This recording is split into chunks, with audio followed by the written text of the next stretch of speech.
The critical patriot देखने वाले सब दोस्तों को खुशामदीद, स्वागत। आज मेरे साथ जयपुर से शरीक गुफ्तगू हैं अनिल नकरा जी। जैसा कि आप जानते हैं, उनके पेरेंट्स का ताल्लुक मियाँ वाली से था और ये उर्दू से गहरा शगफ रखते हैं। अनिल जी, आज हम बात करना चाह रहे हैं एक ऐसी फिल्म के बारे में जिसने बहुत हाइप क्रिएट की है, जिसका हर तरफ तस्करा है, इंडिया में भी, पाकिस्तान में भी और बाकी मुल्कों में भी। उसका नाम है धुरंधर द मास्टर। और ये फिल्म जो है 3 घंटे और 34 मिनट की है और ये उन फिल्मों में है जिनकी जो तमालत है, जिनकी लेंथ बहुत ज़्यादा है। लेकिन इसके बावजूद ये फिल्म अब तक बहुत कामयाब रही है। इसके जो फिगर्स मैंने देखे हैं विकीपीडिया पे, कि इस पे तकरीबन 250 करोड़ जो थे लागत आई थी और ये अब तक 752 करोड़ कमा चुकी है। उस लिहाज से बड़ी कामयाब फिल्म है। अब सुना है कि इंटरनेट पे भी अवेलेबल है। तो ये जो है अनिल जी बताइएगा कि इंटरनेट पे इसका अवेलेबल होना, ये क्या किसी ने साजिश की है इस फिल्म के खिलाफ? Thank you very much Shakeel साहब। अब धुरंधर पिक्चर के धुरंधर पब्लिसिटी हो रही है ऑटोमेटिकली। इस वैसे क्या होता है इंडिया में जितनी भी फिल्में होती है ना, तो उसमें जो स्टार्स वगैरह जो भी उनके हीरो है और एक्टर्स हैं, उनको वो पहले ही साइन कर लेते हैं। साइन उनके एग्रीमेंट में लिखते हैं कि आपको हमारे साथ यहाँ चलना होगा, इस मॉल में जाएंगे, हम इस सिटी में जाएंगे।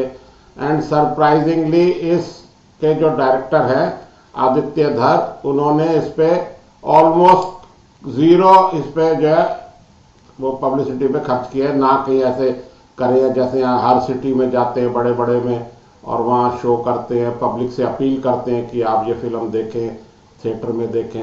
अब आपने जो कहा है कि अपना इसको इंटरनेट पे अवेलेबल है, मैंने खुद देखा है। मैं अगर कहूँ मैंने सुना ऐसा नहीं है, मैंने खुद देखा है ये यूट्यूब पे।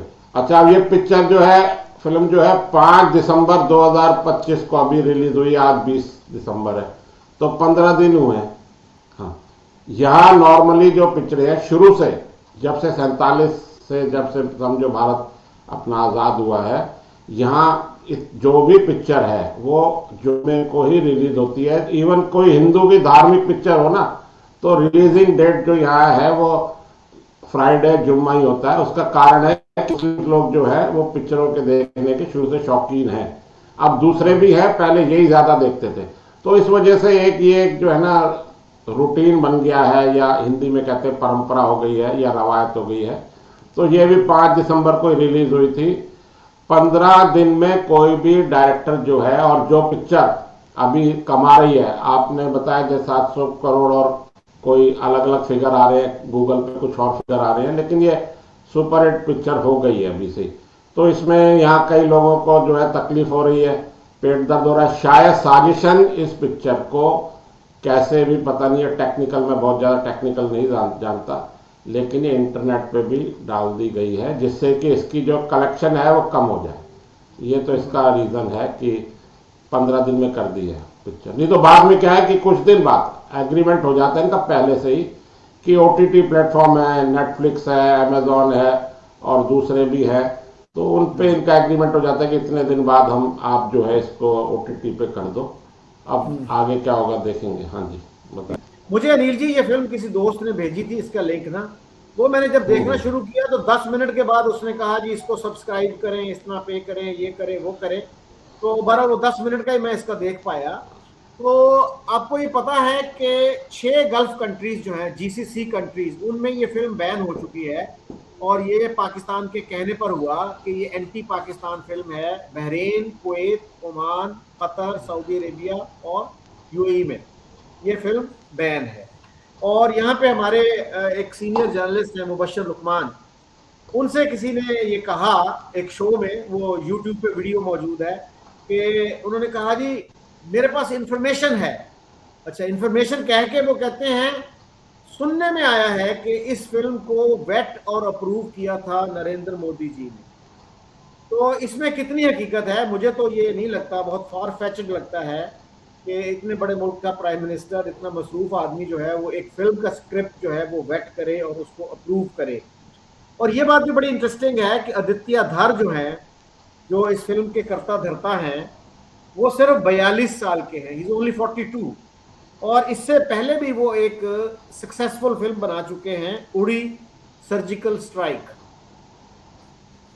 तो इन जी जी। कंट्रोवर्सीज के बारे में आप क्या कहेंगे कि क्या इसमें कोई एंटी पाकिस्तान मवाद है, क्या है? और ये भी मैं बताता चलूं अनिल जी कि इसका पार्ट 2 भी आ रहा है। एक तो ये फिल्म ऑलरेडी इतनी लंबी है, 3 घंटे और 34 मिनट की, और इसका जो सीक्वल है पार्ट 2 वो आ रहा है 19 मार्च 2026 को, यानी चंद महीने रह गए हैं उसमें भी। हम्म। तो उसकी शूटिंग भी चल रही है, मुसलसल साइड बाय साइड उसकी चल रही है। शायद कुछ अब और तेज कर दी होगी इनको जो रिस्पांस मिला। ये जो आप कह रहे हैं ना कि गवर्नमेंट की हुकूमत का इसमें कुछ अप्रूवल है या उन्होंने पहले देखा करा, ऐसा कुछ नहीं है। किसी भी देश के, चाहे पाकिस्तान मुल्क हो चाहे कोई भी हो, किसी वजीर आजम के पास इतनी फुर्सत है क्या कि भाई वो फिल्मों को देखता रहे, करता रहे, या उसको अपनी जो इमेज बनानी है वो फिल्मों से, इनसे थोड़ी बनती है इमेज, आपके काम से बनेगी। ओवरऑल जो है वो कोई भी मुल्क हो, वहाँ की इकोनॉमी से, उनके काम से, लॉ एंड ऑर्डर से, इंटरनेशनल रिलेशन से बनती है। ये आप बात आप मुझसे ज़्यादा जानते हैं, मैं आपको ये बताऊं वो ठीक नहीं लगेगा मुझे। तो ऐसा बिल्कुल नहीं है, गवर्नमेंट का इसमें कोई रोल नहीं है। अच्छा, इसमें होता क्या था पहले, यहाँ कुछ फिल्में ऐसी हुई हैं जिसमें यहाँ के जो है अमित शाह जो होम मिनिस्टर है, वजीर है जिसको बोलते हैं दाखिला, नहीं वो होम मिनिस्टर क्या दाखला। बोलते हैं, दाखिला, हाँ, जी। वो वजीर दाखिला वगैरह, उनको दिखाइए कुछ अक्षय कुमार ने। ऐसा कुछ भी नहीं हुआ कि यहाँ ये पिक्चर किसी भी, जो चाहे किसी ने नहीं दिखाई, ना इंसिस्ट किया कि भाई आज ये फिल्म का आपके लिए स्पेशल शो करें। इवन नेहरू जी के टाइम आपने ये बात कही है ना, नेहरू जी के टाइम और ऐसी पिक्चरों के शो होते थे, पार्लियामेंट में स्पेशल शो होते थे। अब ऐसा इस फिल्म के हवाले से तो ऐसा कोई भी शो नहीं हुआ है। रणवीर जो इसके जो मेन हीरो है उनको ही ऐसा आ रहा है, या मैं कंफर्म नहीं कर रहा। 50 करोड़ तो उन्होंने लिया, आपने 250 करोड़ का बजट बताया ना, तो 50 करोड़ तो रणवीर सिंह वो ही ले गया इसमें। बाकी औरों के भी फिगर आए हैं, चलो हम उसमें नहीं जा रहे।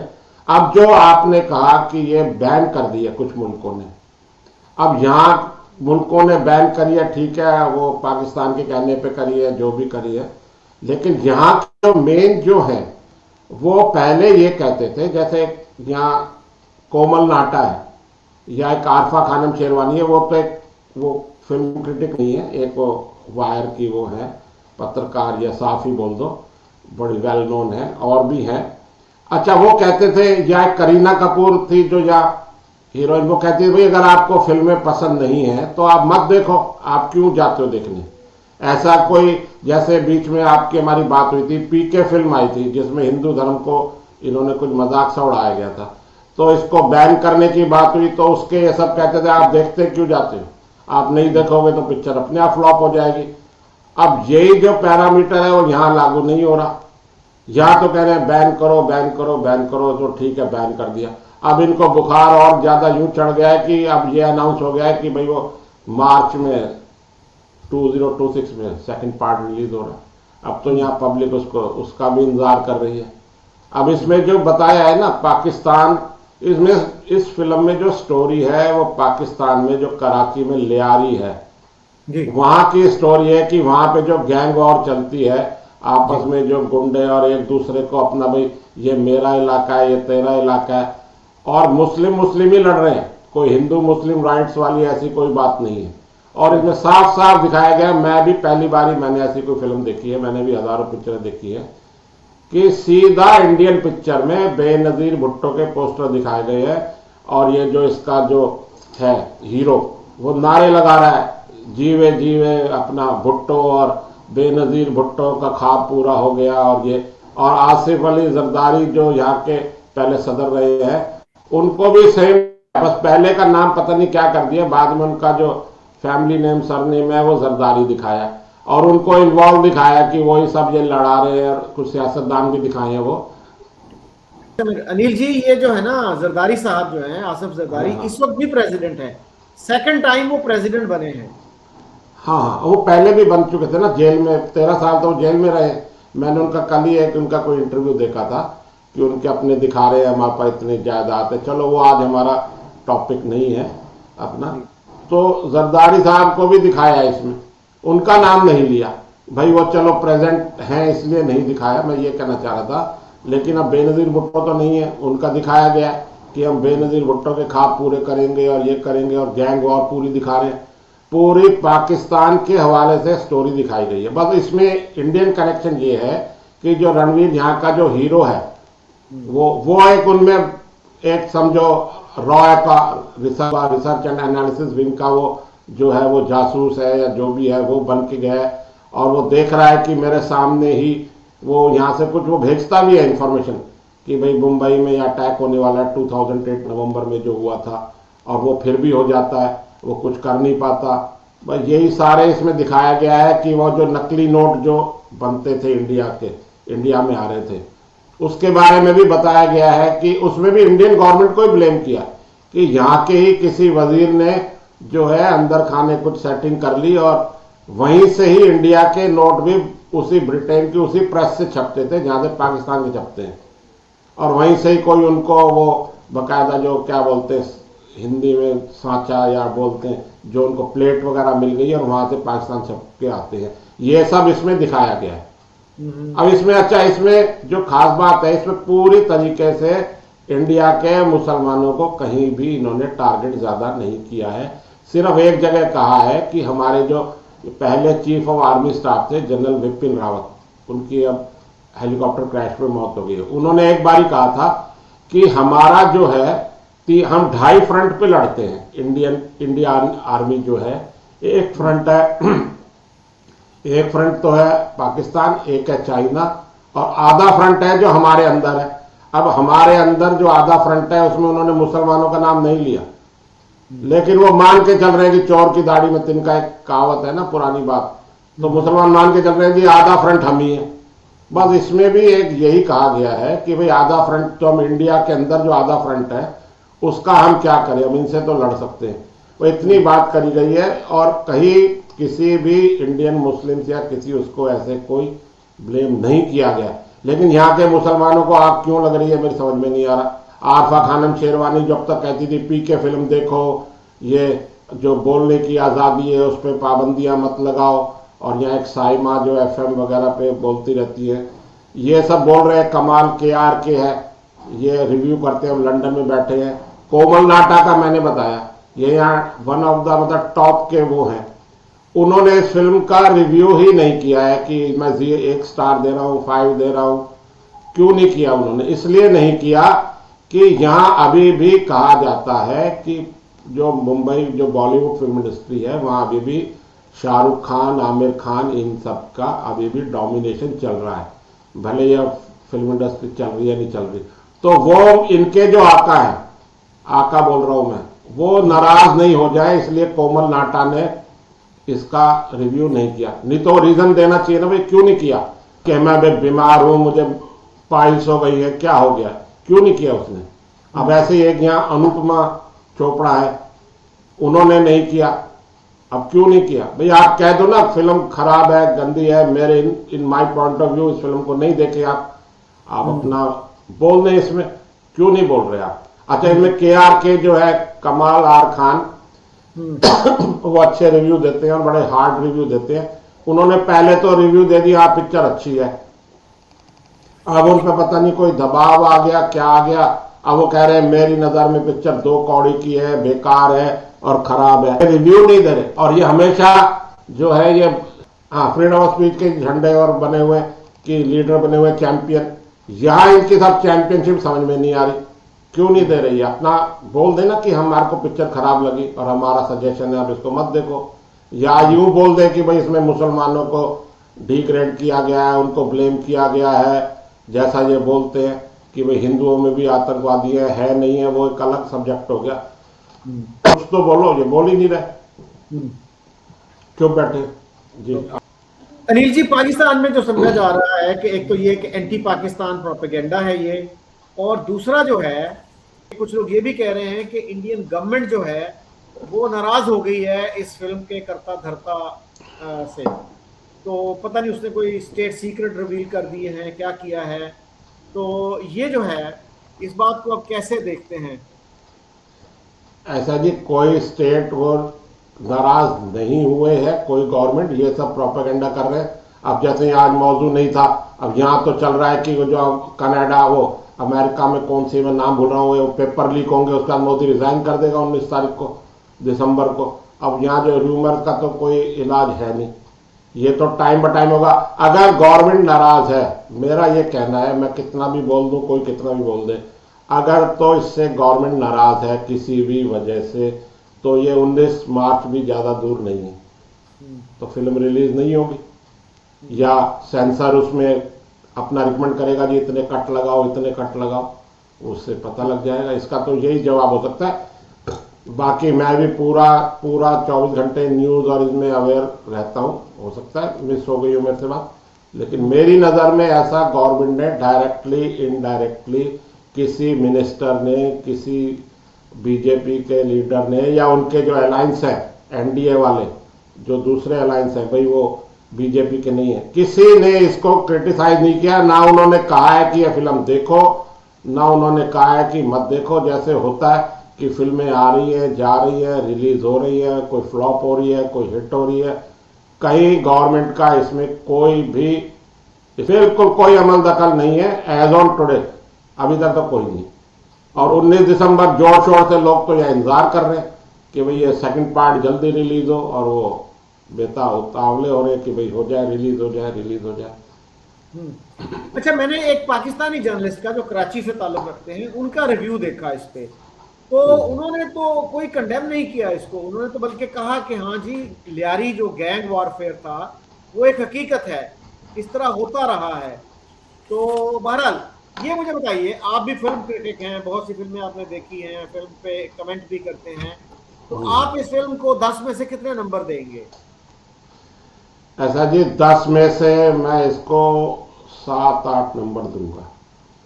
कारण यह है कि इसमें जो, या तो आप समझे मैं कमजोर दिल का हूं, या हम हिंदू जो है डरपोक है, जैसे इसमें कहा भी गया है, इतनी वायलेंस दिखाई है इसमें, बेपनाह वायलेंस दिखाई है। और अच्छा, इसमें मैं थोड़ा सा कैमरा वर्क समझता हूं, जो दो जनों में फाइटिंग हो रही है अपना, तो वो थोड़ा सा दूर लॉन्ग शॉट होता है, ज्यादा लॉन्ग नहीं होता, मीडियम ऐसे शॉट होता है कि दूर से फाइटिंग हो रहा है।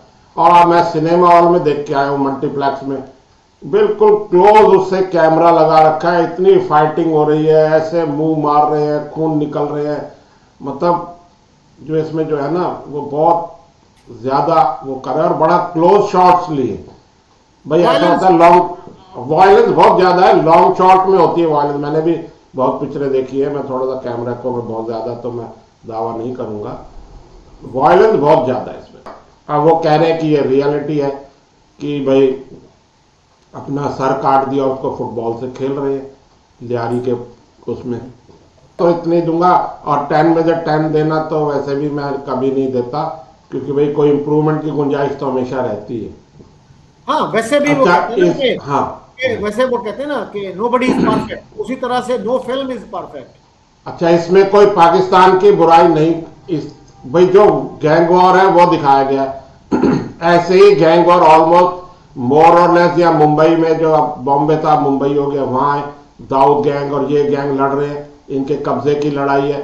अच्छा, इसमें एक अच्छी बात ये बताई गई है कि जो बैकग्राउंड म्यूजिक है वो पुराने गाने दिखाए गए हैं, और उसमें एक गाना जो है, हवा हवा ए हवा मुझको भुला कहाँ खोली, ऐसे आतिफ असलम है शायद उसका गायक, मैं भूल रहा हूँ जिसने गाया, हवा हवा ए हवा मुझको भुला दे कहाँ छुपी, ऐसे गाना है वो इतना पॉपुलर हुआ था, पुराना गाना है पाकिस्तान का, वो चलता है इस फिल्म में। अनिल जी, ये जो गाना है ना हवा हवा, ये 87 में बहुत हिट हुआ था, और ये हसन जहांगीर का है, उन्होंने गाया है। हाँ बिल्कुल बिल्कुल, गाना इस फिल्म में बहुत चला है और बड़ा अच्छा उसमें चला है।